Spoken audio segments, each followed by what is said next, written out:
আজকে আপনাদের সাথে কুমড়ো পাতার ডালের বড়া শেয়ার করব। আসসালামু আলাইকুম এভরিওয়ান, সবাই কেমন আছেন? আশা করি সবাই অনেক ভালো আছেন। তো আজকে অনেক দিন পর একটা ভিডিও আপনাদের সাথে শেয়ার করব। তো অবশ্যই পুরো ভিডিও শেষ পর্যন্ত দেখবেন, আশা করি ভালো লাগবে। তো কোরবানির ঈদে যখন গ্রামের বাড়িতে ছিলাম ওই সময় এই রেসিপিটা বানানো হয়েছিল। তো এই বড়াটা আমি কখনো খাইনি কিংবা নামও শুনিনি। হয়তো এই বড়াটা আপনারা অনেকেই খেয়েছেন, নামও শুনেছেন, আবার দেখেছেনও। তো আমার কাছে এই বড়াটা একটু নতুন লাগছে আর আমি কখনো খাইনি, সেজন্য ভাবলাম যে আপনাদের সাথে শেয়ার করি। তো প্রথমে ডালটা ভিজিয়ে বেটে রাখা হয়েছে। তো ওইটার ভিতরে সব মশলাপাতি যা দেওয়া দরকার, ধনিয়া মরিচের গুঁড়া, হলুদ, লবণ যা দরকার মানে মশলা টশলা সব দেওয়া হয়েছে। তো সেটা দিয়ে ভালো করে মাখায়া তারপর এখানে কুমড়ি পাতা ভালো করে ধুয়ে নেওয়া হয়েছে।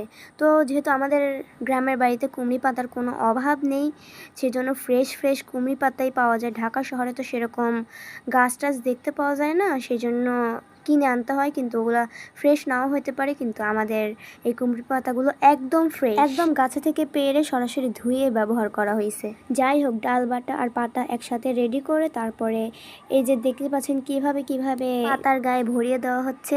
তারপর স্ক্রিনে যেভাবে দেখতে পেলেন সেভাবে ভাঁজ করে উপর দিয়ে মাখিয়ে তারপরে তেলে ছেড়ে দেওয়া হচ্ছে। এখানে কিন্তু খাঁটি সরিষার তেলটা ইউজ করা হয়েছে। খাঁটি জিনিস দিয়ে রান্না কিন্তু এমনিতেই মজা হয়, তাও আবার যদি মাটির চুলা হয় তাহলে তো কোনো কথাই নেই। তো এই ডালের বড়া কারা কারা খেয়েছেন কমেন্ট করে জানাবেন, আর এই বড়াটা কোন জায়গায় বেশি বানানো হয় সেটাও কিন্তু কমেন্ট করে জানাবেন। তো দুইজন মিলে বড়াগুলো বানাচ্ছে আর একজন মিলে ভাজছে, আর একজন মানে আমি ভিডিও করতেছিলাম। ওই ভিডিও করার সময় যে আমার এত গরম লাগতেছিল, পুরো ঘেমে ভিজে যাচ্ছিলাম। তাহলে যারা বানাইতেছে তাদের কি অবস্থা হইতেছে বুঝেন।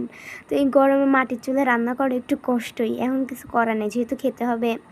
আর গ্রামে আসলে বেশিরভাগই মাটির চুলায় রান্না করা হয়, কোনো গ্যাসের চুলা টুলায় বেশি ইউজ করা হয় না। আছে আমাদের বাড়িতে, কিন্তু বেশি একটা ইউজ করা হয় না, কারণ অনেক গ্যাস অপচয় হয়। তো যাই হোক, কথা বলতে বলতে প্রায় সবগুলো ভাজা কমপ্লিট। তো এই বড়া যেহেতু ফার্স্ট ট্রাই করব, আমি অনেক ইন্টারেস্টিং যে খেতে কেমন না কেমন হবে। তো এখানে সবগুলো ভাজা কমপ্লিট, এখন ঘরে নিয়ে আসা হয়েছে। এখানে আমি একটু পরে খেতে বসেছিলাম, সেই জন্য আমার দাদা খাচ্ছিল, আমি ভিডিও করতেছিলাম। তো আমি পরে খাইছি। এটা হচ্ছে ভাত দিয়েই খেতে হয়, আর ভাত দিয়ে খেতে মাশাআল্লাহ কি যে মজা লাগতেছিল, অনেক টেস্টি ছিল। আর আজকের ভিডিও কিন্তু এই পর্যন্তই। ভিডিওটি ভালো লাগলে অবশ্যই লাইক, কমেন্ট এবং শেয়ার করে পাশে থাকবেন, এবং আর এরকম নতুন নতুন ভিডিও দেখতে আমার পেজটাকে সবাই প্লিজ একটা করে ফলো দিয়ে যাবেন। আল্লাহ হাফেজ।